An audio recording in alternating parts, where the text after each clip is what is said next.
This video is designed for the power users, so if you are a beginner, you may want to skip it because it will be a little bit overwhelming with all the shortcuts I am going to show. But here are the ways that I use Photoshop to zoom and navigate.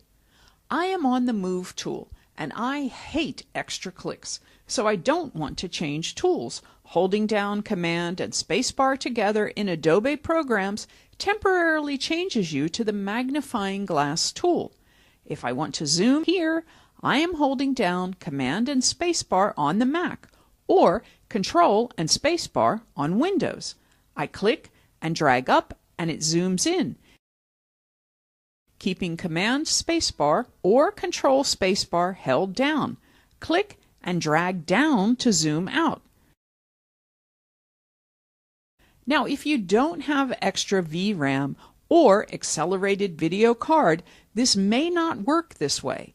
There are a few options that only work when you have video RAM or accelerated video card.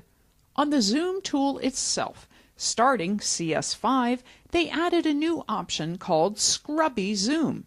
With this Scrubby Zoom, I can uncheck this and make Photoshop behave the way Illustrator, Acrobat, and InDesign do, since I live in those programs daily as well. Turning off Scrubby Zoom allows me to do a marquee zoom, always starting at the upper left corner. This is what a marquee zoom is. Clicking and dragging over the whole hand when I let go will zoom to that exact area.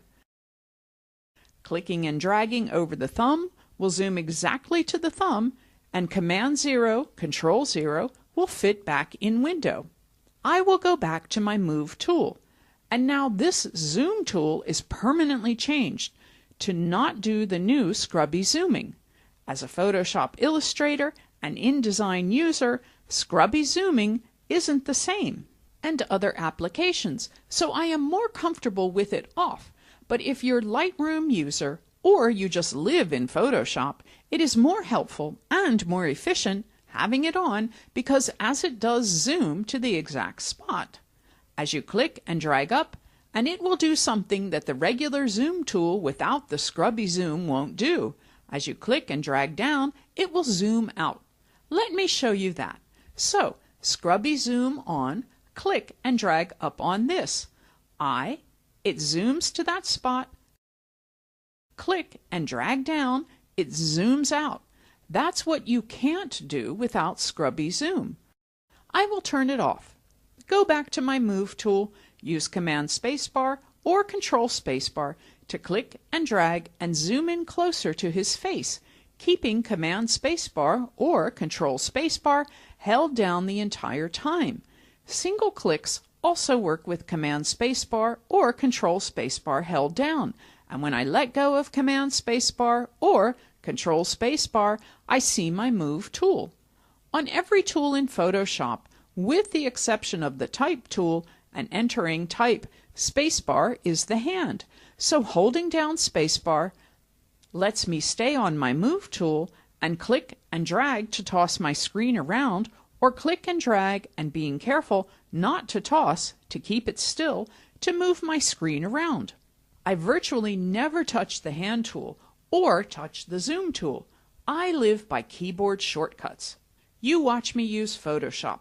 I will be using it without touching most tools. In fact, for the power users, hitting the letter N will go to the marquee tool. Hitting Shift-M switched to my elliptical marquee. Hitting L goes to lasso. Hitting Shift-L polygon lasso tool. Shift-L magnetic lasso. Shift-L regular lasso. The moral to that story is hitting Shift and the letter of the tool digs to the nested tool underneath. So here I can see crop, perspective crop, slice, slice select. Hitting C, jump to crop. Shift C, perspective crop. Shift C, slice. Shift C, slice select. Shift C, back to the crop tool, and I will hit Command 0 or Control 0 to fit back in window. I am seeing slices because I didn't switch to the slice tool, so we find that distracting. You show at unclick slices. Now, for the last few shortcuts, this is the one and only time I go to the hand tool. If I zoom in with Command spacebar or Control spacebar and click once on the hand tool, this takes a little practice to get down.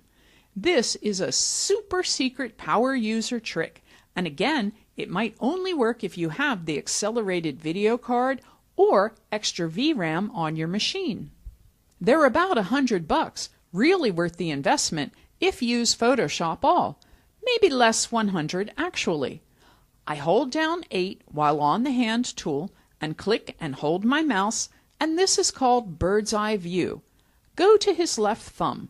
Let go of the mouse, but not the H on my keyboard. Still holding down H, click and hold and move to his toes. Let go and I am zooming down. Click and hold, go to his bow tie or scarf. Let go, click and hold and back out. So bird's eye view jumps to any given spot based on my zoom level, and the entire time I am doing this, I am holding down H key. I do not let go until I am ready to hit Command 0 or Control 0 to fit back in window. Now the last thing. If I wanted to create type running along the left side, it can be painful to rotate your head to the left to see the type running up the side of the image. So if I grabbed the type tool and I type Maharaja and I want that to be sideways, I would go to my Move tool and rotate this, or I can choose Edit Transform, rotate 90% counterclockwise.